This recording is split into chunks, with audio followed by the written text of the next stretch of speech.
जय हिंद दोस्तों, वंदे मातरम। किसी भी मूवी के लिए सेकंड वीकेंड इतना बड़ा नहीं रहा है जितना बड़ा सेकंड वीकेंड इस समय पुष्पा का जा रहा है। बड़े से मेरा मतलब है इन टर्म्स ऑफ कलेक्शन। आप किसी भी मूवी को उठा के बात कर लो, किसी भी एक्स वाई जेड, आप जिस मूवी के बारे में बात करना चाहते हो, किसी भी मूवी ने अपनी रिलीज के सेकंड वीकेंड पर 100 करोड़ का बिजनेस नहीं किया है। और ये मूवी उसी रिकॉर्ड को तोड़ने जा रही है। बल्कि यहां पर हम 100 करोड़ की बात कर रहे हैं। कोई बड़ी बात नहीं है कि अगर ये मूवी 150 करोड़ को पार करके 200 करोड़ के आसपास पहुंच जाए सेकंड वीकेंड के ऊपर। सेकंड वीकेंड के ऊपर मैं इसीलिए इतना स्ट्रेस डाल रहा हूं कि सेकंड वीकेंड पर हमारे बॉलीवुड की कई सारी बड़ी बड़ी मूवियां पानी मांगना शुरू कर देती हैं कि भाई साहब, आपके हर दुकान में थोड़ा बहुत पानी हो तो हमको दे दो, क्योंकि हमसे अब आगे बढ़ा नहीं जा रहा है। दम तोड़ने लगती हैं, बिल्कुल खिसक खिसक कर आगे बढ़ती हैं। वहीं पर पुष्पा है कि अपनी दाढ़ी पर हाथ फेरते फेरते एक बार फिर से बोल रहा है कि भैया मैं तो हरगिज नहीं झुकने वाला। और यकीन मानिए, पब्लिक भी पुष्पा के साथ खड़ी है। पब्लिक भी यही बोल रही है कि भैया हम तो ना झुकने देंगे। दरअसल इसके इस सेकंड वीकेंड को लेकर जो प्रेडिक्शंस निकलकर सामने आ रहे हैं, उस सेकंड वीकेंड में माना जा रहा था कि ये मूवी 100 करोड़ के आंकड़े को क्रॉस करेगी। अब आप जरा देखकर देखिए कि स्त्री 2 का सबसे बड़ा कलेक्शन रहा है अभी तक का, वो रहा है सेकंड वीक का उसका 92.9 करोड़ रुपीस। इसके बाद बारी आती है गदर 2 की 90.5, फिर एनिमल की 87.5 और जवान की आती है 82.5 करोड़ रुपीस। यहां पर किसी भी मूवी ने 100 करोड़ के आंकड़े को टच नहीं किया था। लेकिन अगर मैं आपको यहां पर इसके फ्राइडे के आंकड़े बताऊं, फ्राइडे को इस मूवी ने जो कलेक्शन निकाला था वो था 37 करोड़ रुपीस के आसपास। एंड इस मूवी ने कल जो कलेक्शन निकाला है, कल इस मूवी का नेट कलेक्शन इंडिया में हुआ है 62 करोड़ के आसपास। मतलब मोटा मोटा इसका कलेक्शन जा रहा है 98-99 करोड़ रुपीस। तो इसका 2 दिनों में ही कलेक्शन पहुंच गया है। और ये भी अभी तक सॉलिड डेटा नहीं है भाई। अब शनिवार का डेटा भी धीरे धीरे कंसोलिडेट होगा, अभी तो रफ डेटा आया है।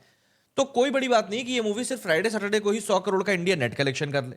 ऑब्वियस सी बात है, नेट कलेक्शन को हम वर्ल्ड वाइड ग्रॉस में बदलेंगे तो ये 140 करोड़ के आसपास पहुंच जाएगा। तो ऐसे में आज संडे को अगर ये मूवी 60 करोड़ का भी इंडिया नेट कलेक्शन निकालती है, जो कि ऑब्वियस सी बात है इससे काफी ज्यादा होने वाला है, 80-90 करोड़ की प्रेडिक्शंस आ रही हैं। तो मतलब अगर ये मूवी आज 80-90 करोड़ के आसपास का कलेक्शन निकालती है तो इसका world wide gross box office collection जो है वो कोई नहीं करके तो भी 250 करोड़ रुपए पहुंच जाएगा सिर्फ और सिर्फ इस सेकंड वीकेंड का। और मैं आपको बता दूं, 1000 करोड़ का कलेक्शन ये मूवी पहले ही कर चुकी थी। 1200 करोड़ के आसपास का कलेक्शन भी इसका भी हो चुका है। मतलब ये एक तरह से मान के चलो आप 1250 से 1300 करोड़ के आसपास ये पहुंच जाएगी अगर संडे को इस मूवी ने धूम धड़ाका मचा दिया तो। और वो तो खैर वो मचाएगी। जिस तरह के रिपोर्ट्स इसके अर्ली एस्टिमेट्स की निकलकर सामने आ रही हैं, भाई ये मूवी बिल्कुल आज धूम धड़ाका मचाने वाली। मतलब संडे तो आज अल्लू अर्जुन का ही मनने वाला है भाई। जिस तरीके से अभी भी कलेक्शन क्या है ना, हर आधे घंटे में अपडेट हो रहा है। और हर आधे घंटे के हिसाब से जिस तरह से इसका कलेक्शन बढ़ रहा है, मतलब अभी जिस पॉइंट पर बैठकर मैं वीडियो बना रहा हूं ना, सुबह के 10:30-11 बज रहे हैं इस समय, और इस मूवी का कलेक्शन ऑलरेडी 11 करोड़ रुपए क्रॉस कर चुका है। मतलब इतनी सुबह इतना बड़ा कलेक्शन सेकंड संडे को मैंने नहीं देखा है। अगर ये मूवी इंडिया नेट कलेक्शन में 100 करोड़ भी टच कर जाए ना तो कोई बड़ी बात नहीं, कोई बड़ी बात नहीं है। आपको बिल्कुल सरप्राइज होने की जरूरत नहीं, क्योंकि ये मूवी वैसे भी पहले दिन से ही लगातार सरप्राइज कर रही है। अच्छा, इसका जो world wide box office collection है वो 200 करोड़ को पार कर गया था 9th डे को ही। मतलब 10th डे को तो आप मान के चलें, और 10th और 11th डे मतलब सैटरडे और संडे को तो आप मान के चलें कि world wide gross box office collection जो है वो भी 230-240 करोड़ को पक्का तौर पर क्रॉस कर जाएगा।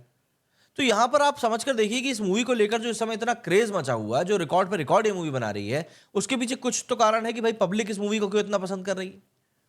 मेरा सवाल दरअसल उन क्रिटिक्स से है जो बोल रहे हैं कि भाई ये जो मूवी है ये बिल्कुल देखने लायक नहीं है। तो ऐसे में भाई हो सकता है आपकी आंख में कोई समस्या हो। भाई कई बार होता है ना कि हम सामने वाले के कपड़ों को गंदा बोल रहे होते हैं, पर असलियत में जिस शीशे से हम उनके घर को देख रहे होते हैं वो शीशा ही खराब होता है। तो ये बातें भी हमको कंसिडर करनी चाहिए। खैर, अगर मैं आपको यहाँ पर सबसे पहले इसके 9th डे का जो फाइनल कलेक्शन आया था वो बताऊं, तो फ्राइडे को इस मूवी ने जो कलेक्शन निकाला था वो था 36.4 करोड़ के आसपास, जिसमें कि हिंदी का बड़ा कॉन्ट्रीब्यूशन था 27 करोड़ का। फिर इसके बाद सैटरडे को इस मूवी ने कुछ बड़ा अचीवमेंट किया। 40-45 करोड़ के प्रोडिक्शन थे, मूवी ने 62 करोड़ का इंडिया नेट कलेक्शन निकाला, जिसमें कि इसका हिंदी कलेक्शन था 46 करोड़ रुपीस। आज हिंदी कलेक्शन 50 करोड़ के बैरियर को क्रॉस करेगा। वहीं पर इसका जो टोटल कलेक्शन हो गया वो करीब 500 करोड़ के आसपास हो गया। और ये जो 500 करोड़ का कलेक्शन है, ये आप मान के चलिए कि हिंदी का सबसे तेज 500 करोड़ का कलेक्शन है ये, जो कि सिर्फ और सिर्फ इस मूवी ने 10 दिनों में ही ऑलमोस्ट अचीव कर लिया है। वहीं अगर हम लोग बात करें इसके एक और मतलब आज के दिन की प्रेडिक्शन की, तो अभी तक इस मूवी का कलेक्शन जो है 11-11.5 करोड़ रुपए हो चुका है। माना जा रहा है कि भाई आज ये मूवी 100 करोड़ से भी ऊपर का कलेक्शन निकालने वाली है। तो जब इतनी सारी चीजें किसी मूवी को लेकर पॉजिटिव वे में बढ़ती हैं तो ऑब्वियस सी बात है रिकॉर्ड्स तो मतलब बहुत छोटी सी चीज है। क्योंकि ऐसा नहीं है कि इस मूवी के साथ कंट्रोवर्सीज नहीं हुई, ऐसा नहीं है कि अल्लू अर्जुन के साथ जो कंट्रोवर्सी अभी हुई वो कोई छोटी मोटी थी। और देखिए मतलब हम लोग थोड़ा सा अगर मूवी बिजनेस के पॉइंट ऑफ व्यू से बात करें तो इस तरह की जो कंट्रोवर्सीज होती हैं जो कि अल्लू अर्जुन के साथ हुई, इस तरह की कंट्रोवर्सी आपके गेम को और ज्यादा स्ट्रांग कर देती है। मतलब मूवी को लेकर और भी ज्यादा हाइप क्रिएट हो गई, मार्केट में काफी ज्यादा बातचीत होने लगी, एंड उन सब के बीच में भाई कलेक्शन जो है वो तो बढ़ना लाजमी सा था। मतलब आप सोचिए ना, 100 करोड़ की प्रोडिक्शन थी सिर्फ सेकंड वीकेंड पर, और वो कलेक्शन इस मूवी ने 2 दिनों में ही कर लिया है। तीसरे दिन तो चेरी ऑन द टॉप जो भी आएगा वो रहेगा। तो भाई मूवी में एक तरीके से इस समय कमाने का पूरा पूरा पोटेंशियल है, और ऐसा पोटेंशियल है जिसको कि आप बिल्कुल इग्नोर नहीं करोगे। आपको लगेगा कि नहीं यार ये चीज तो वाकई में सही चल रही है। यही चीजें हैं इस समय जो कि इस समय फिलहाल मूवी के हमारे पॉइंट ऑफ व्यू को बदलने नहीं दे रही हैं। क्योंकि मूवी रिलीज होने के बाद देखिए ना क्या चीज़ आई हैं कि फहाद फाजिल जो हैं वो उनका क्रिएटिव डिफरेंस भी हो गया। भाई फहाद फाजिल को देखकर दरअसल दिमाग में एक बस ये बात आती है कि मेकर्स ने वाकई में यहाँ पर कुछ तो किया। फहाद फाजिल की जो एक्टिंग है वो वाकई में देखिए टॉप नॉच है। आप फर्स्ट पार्ट में फहाद फाजिल को देखेंगे और आप सेकंड पार्ट में फहाद फाजिल को देखेंगे, आपको सीरियसली ये चीज़ फील होगी कि फहाद फाजिल का कैरेक्टर जो था वो एटलीस्ट थोड़ा तो स्ट्रांगनेस दिखा सकता था, थोड़ा सा माचोनेस दिखा सकता था। लेकिन वो बंदा तो पूरी मूवी में ऐसा लगता था एक मस्खरे की तरह घूमता रह गया। अब जब आप इस तरीके से घूमते फिरते हो, इस तरीके से कामकाज करते हो, तो ऑब्वियस सी बात है समस्याएं थोड़ी बहुत तो हो जाती है। ये एक बड़ी चीज़ है, बड़ी दिक्कत है जो कि इस समय निकल कर सामने आ रही है। और मुझे ऐसा लगता है कि मेकर्स इस बात को लेकर कुछ ना कुछ सॉल्यूशन जरूर निकालेंगे, क्योंकि अब इसका क्लाइमेक्स वगैरह भी आखिरी मोमेंट पर चेंज किया गया था। पुष्पा 2 का ये बात सामने आई थी, एंड उसके चक्कर में अगर कोई बड़ा ड्रास्टिक चेंज या तो फहाद फाजिल के कैरेक्टर में होगा या फिर फहाद फाजिल के कैरेक्टर को ही खत्म कर दिया जाएगा। इन दो में से एक चीज़ें होंगी जिस तरह का क्लाइमैक्स हम लोगों ने देखा है। क्योंकि एक नए विलन को इंट्रोड्यूस कर ही दिया गया है, तो ऑब्वियसली बात है पुष्पा 3 की कहानी जो है थोड़ी सी अलग बढ़ने वाली है।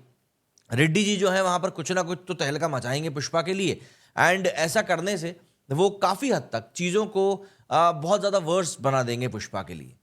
तो यहाँ पर नए विलन्स की एंट्री भी होगी, एक नया रैम्पेज भी खुलेगा। तो काफ़ी सारी चीज़ें हैं जो कि पुष्पा 2 को लेकर इस समय मेकर्स के भी माइंड में है, बहुत सारी चीज़ें हैं। तो देखते हैं किस तरीके से क्या चीज़ें पैन आउट होती हैं। और फिलहाल के लिए तो एक बात तय है कि भाई संडे को तो मतलब भारी भरकम रिकॉर्ड ये मूवी क्रिएट करने वाली है, और यकीन मानिए कि आपको भी ये चीज़ समझ में आ जाएगी कुछ ही दिन में कि भाई ये मूवी वाकई में इतिहास रचने वाली है। मेरी नज़र तो सिर्फ इस चीज़ के ऊपर है कि भाई क्या ये मूवी अब बाहुबली 2 का रिकॉर्ड तोड़ पाएगी। 500 करोड़ रुपए के आसपास इस मूवी को कमाने हैं, अगर इसको अब बाहुबली 2 का रिकॉर्ड तोड़ना है। 1300 करोड़ रुपए का कलेक्शन ये मूवी आज कंप्लीट कर लेगी, एंड अब सिर्फ 500 करोड़ रुपए कमाने हैं इस मूवी को, और ये बाहुबली 2 के रिकॉर्ड को तोड़ देगी। हालांकि ये रास्ता आसान नहीं होगा, काफ़ी मुश्किल भरा होगा, अब कलेक्शन बहुत ड्रास्टिक रूप से ड्रॉप भी होगा। तो इन सब चीज़ों के बीच में पुष्पा 2 किस तरीके से बाहुबली 2 के रिकॉर्ड को अप्रोच करती है, ये देखना वाकई में बहुत दिलचस्प होगा। मेरे स्टूडियो फिलहाल इतना ही। जय हिंद, जय भारत।